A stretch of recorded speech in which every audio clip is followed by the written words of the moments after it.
We start tonight's broadcast with the debate challenge people are talking about. Vice President Leni Robredo is inviting survey frontrunner Ferdinand Marcos Jr. to a debate. Robredo says this is to give Filipinos a chance to face Marcos and ask him questions about the many controversies surrounding him. The Vice President told Marcos, name the place and time, she will be there. The camp of Ferdinand Marcos Jr. has issued their reply, declining the debate challenge from Robredo. Attorney Vic Rodriguez of the Marcos team says they are sticking to positive campaigning and would rather cascade their message of unity directly to voters.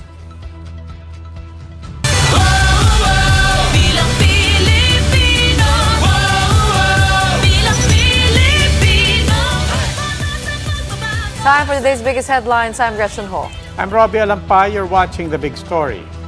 Are we going to see presidential candidates Vice President Leni Robredo and Ferdinand Marcos Jr. facing off in a debate? Marcos Jr.'s camp says that will never happen. This as Robredo challenges the former senator in a one-on-one debate. Mobile journalist Jacob Lazaro gives us a front seat to The Big Story. We owe it to the people. That's what presidential candidate Vice President Leni Robredo said as she challenged fellow Bet Ferdinand Marcos Jr. for a debate. With 10 days left before the May polls, Robredo says voters must be given a chance to scrutinize Marcos. The challenge came after the Vice President begged off from the presidential panel interview by the COMELEC, stating that she attended all of the debates organized by the poll body and now prefers to spend the remaining days of the campaign with her volunteers. But what is Marcos Jr.'s response to the challenge? His camp says that debate will never happen. In a statement, his spokesperson, Attorney Vic Rodriguez, explains the two candidates share different views when it comes to communicating with the public, and that Marcos Jr. brings his message of unity straight to the people. His camp also took a jab at the so-called Dilawans for using what they call deception, while claiming that the Marcos camp only does positive campaigning. The move, though, did not come as a surprise to the Vice President.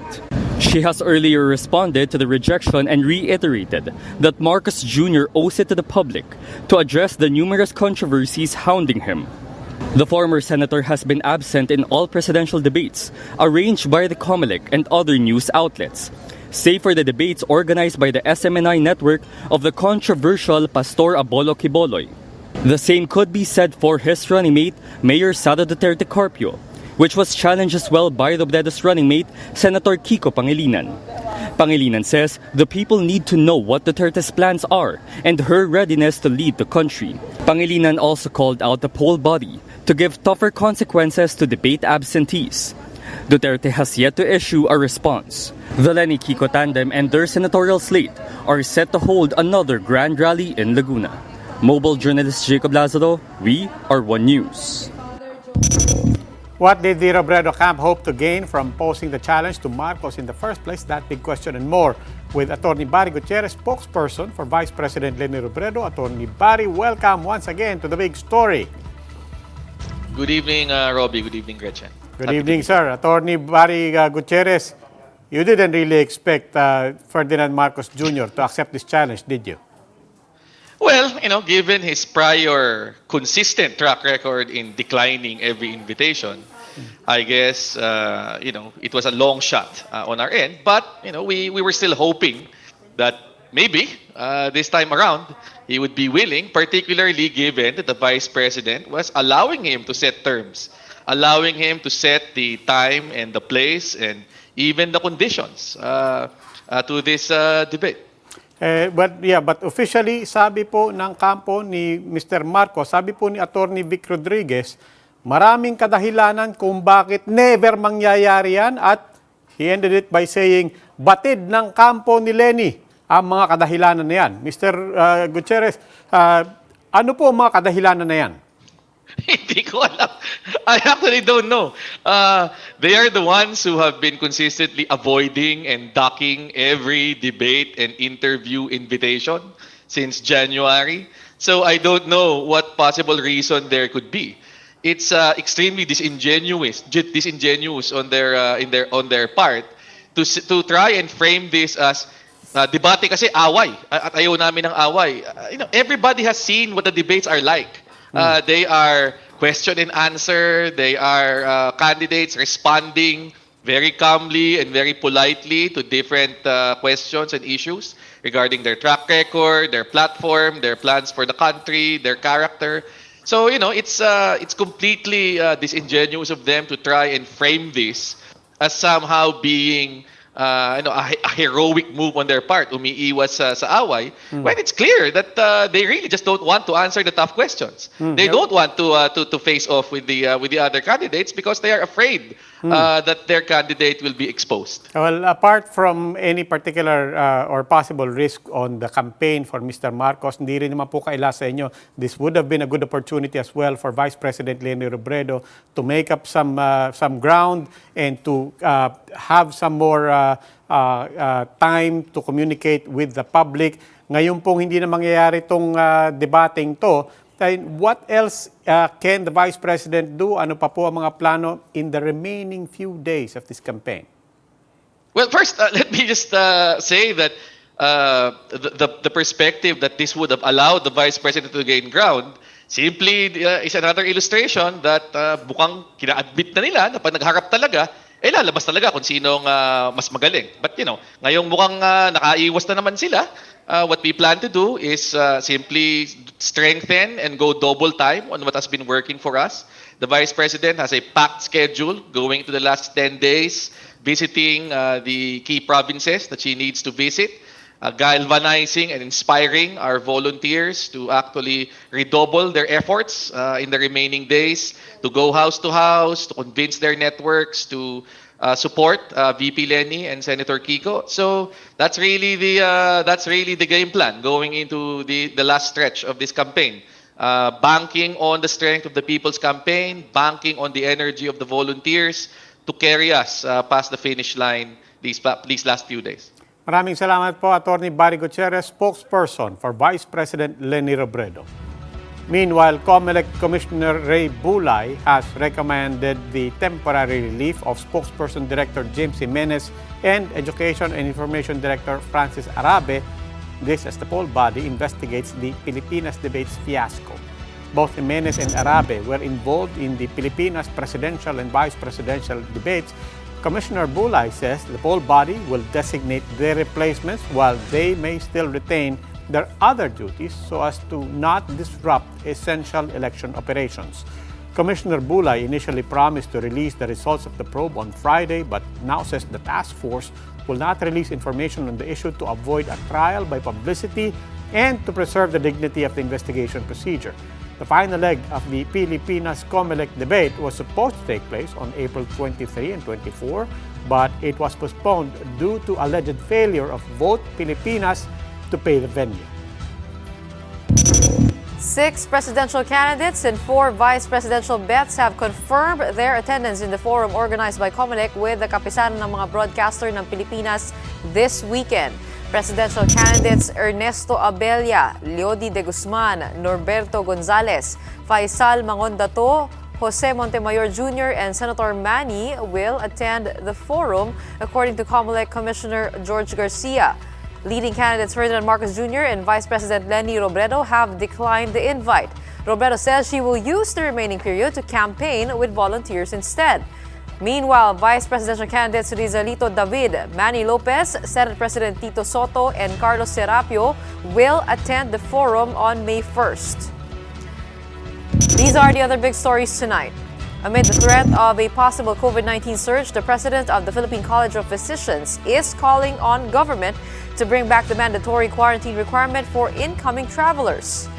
Meanwhile, after recanting his statements against detained Senator Laila de Lima, the Department of Justice says drug personality Kerwin Espinosa may face a possible perjury case.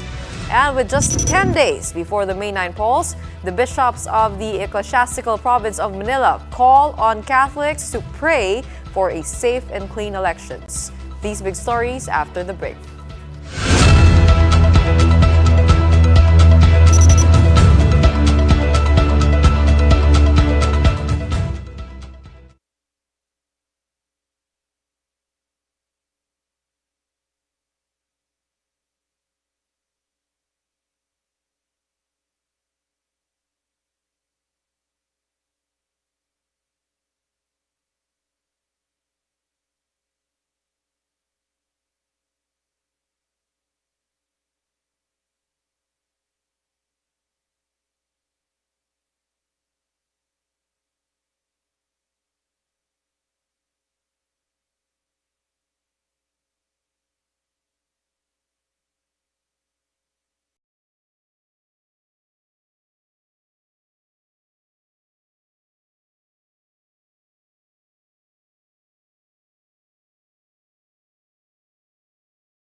You're still watching The Big Story. I'm Robbie Alampay. And I'm Gretchen Ho. The much-awaited labor Boracay returns today, and the tourists here in the island are surely feeling the excitement. But to ensure a good experience for everyone, safety protocols are still in place. For the latest updates, we have Laila Francisco reporting to us live from Boracay. Laila, kamusta sa Boracay? Party! Robbie! Yan naman ang sagot ko sa'yo. Oh my gosh! Grabe, the atmosphere is very much alive here at the beach capital of the country as the island holiday, Love Boracay 2022, officially started today. After 2 years since the pandemic started, the country's hottest tourist spot, Boracay, is now all set to welcome travelers as the much-awaited Love Boracay 2022 resumes. Even the workers can't hide their excitement. Ready naman ma'am, naka-prepare naman po lahat. Expected na namin na ganito mangyari, na dadami yung tao. Kaya... The famous bars in the beach say they are expecting a lot of tourists. Kasi in 4 years time, wala pong Love Boracay. Kung ako titingin yung mga kahit sa local lang natin na tourist, no, uhaw na uhaw din sila na ma-experience ulit yung Love Boracay. Kasi dati talagang dinarayo yan dito. And with the event happening this weekend, Bora's hotels are already seeing an influx in guest bookings. But the officials assure minimum health standards would still be observed. The property is so big and open, so there is no problem with social distancing and all that. No, we do follow the protocols. According to authorities, this Labor Day event will be different from the past ones, as tourists are expected to be more respectful of the island, which perfectly suits this year's Love Boracay 2022 better than ever theme. The Boracay Interagency Task Force adopted a resolution in 2019 that there is a need for us to replace Love Boracay and the unsustainable tourism practices that come with it. No, that's why we have organized this event, yung Love Boracay. Nagsimula tayo noong 2019. We are having sustainability talks dito. To ensure that cleanliness will be observed, cleanup drives will also be conducted every morning until Sunday. With this, the Malay Aklan mayor reminds, kung ano man mga policies dito sa Boracay ay dapat sundin lang natin, no? To avoid any problems. Yun lang. Kasi bawal kasi sa Boracay ang pasaway. Robbie, Gretchen, as you can see behind me, let me just show you. Most hotels here are conducting their own private parties for their guests in the hotels. And if you can also see, no, yung foot traffic, it's not as much compared to last Holy Week, pero parami na sila ng parami, Robbie, no, and Gretchen. Yesterday, nung nagpunta kami dito sa beachside, it wasn't really ganito kadami, but now, nakikita na natin na there is an influx of people or guests dito sa Boracay. The officials are also looking into increasing the allowed tourist capacity in the island from 20 to 25,000 starting next year. And that's the latest here. Gretchen, Robbie, habol kayo ha. Let's party. Happy weekend. Kung pwede lang, maraming salamat, Laila Pangilinan. Meanwhile, the president of the Philippine College of Physicians, Dr. Maricar Limpin, is calling on government to bring back the mandatory quarantine for incoming travelers. The Philippines detected its first case of the highly transmissible Omicron subvariant BA.2.12 brought by a woman who traveled from Finland. In a radio interview, Limpin said bringing back the mandatory quarantine on incoming travelers will limit their exposure. Limpin also pointed out that the Finnish traveler showed symptoms on the 9th day of the incubation period, when the virus was deemed the most contagious. Amid warnings of a possible COVID-19 surge in May, NCR and many other areas in the country will remain under Alert Level 1. Aside from the capital region, the following areas will be under the lowest alert level until mid-May. Under Alert Level 1, intrazonal and interzonal travel shall be allowed without regard to age and comorbidities. All establishments, persons, or activities are allowed to operate, work, or be undertaken at full on-site or venue or seating capacity, provided it's consistent with minimum public health standards. Meanwhile, the following provinces, highly urbanized cities and independent component cities, have been placed under Alert Level 2. Now, under Alert Level 2, certain establishments and activities are allowed at 50% capacity indoors for fully vaccinated adults and 70% capacity outdoors. The COMELEC has said that there is no need to postpone the May 9 polls despite the detection of the first known case of the more transmissible Omicron subvariant B2.12. Time for another quick break. More of the big stories when we return.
You're still watching The Big Story. I'm Robbie Alampay. And I'm Gretchen Ho.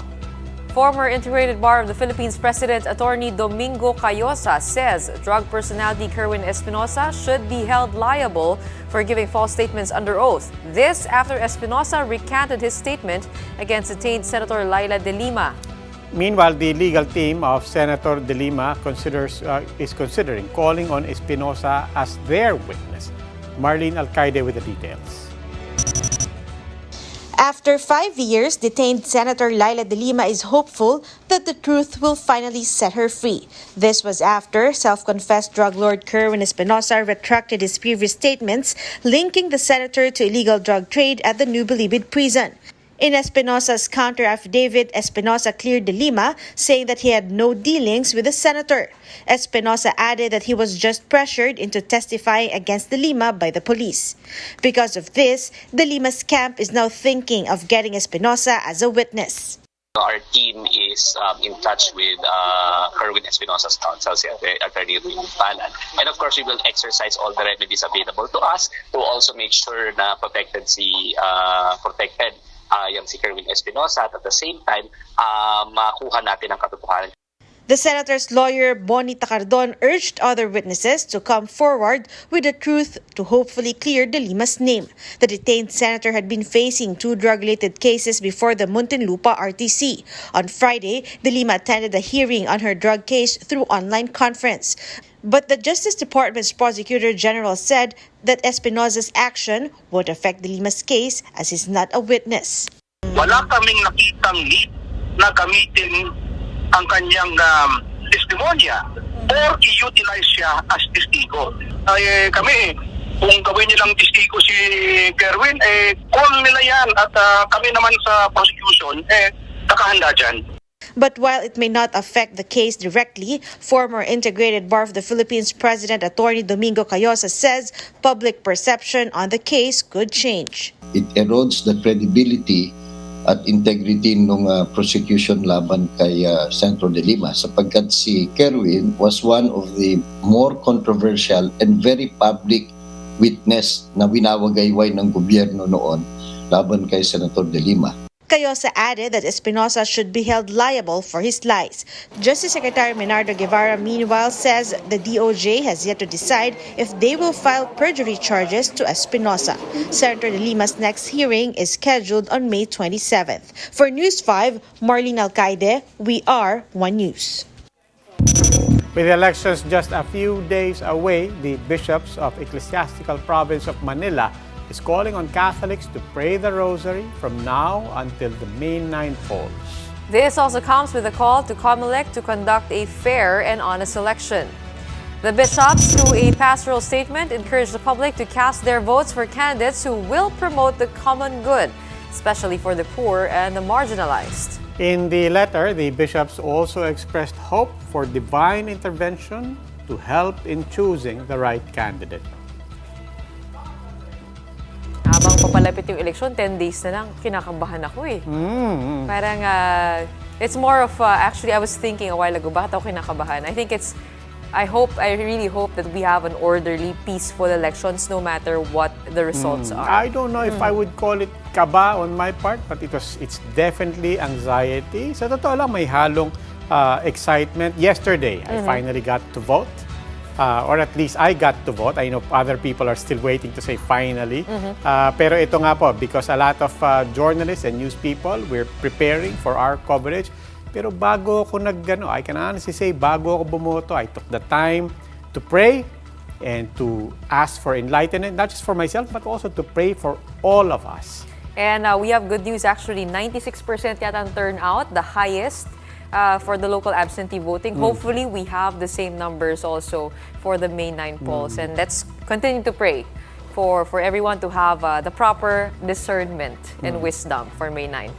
That wraps up today's Big Story. Catch us again on Monday at 8 p.m. on Signal Channels 8 and 250. Please like our Facebook page, One News. For more in-depth analysis, you can visit our webpage. That's onenews.ph. Mask on. Wash hands. And get vaccinated, Philippines. I'm Robbie Alampay. And I'm Gretchen Ho. We are One News. Have a good evening.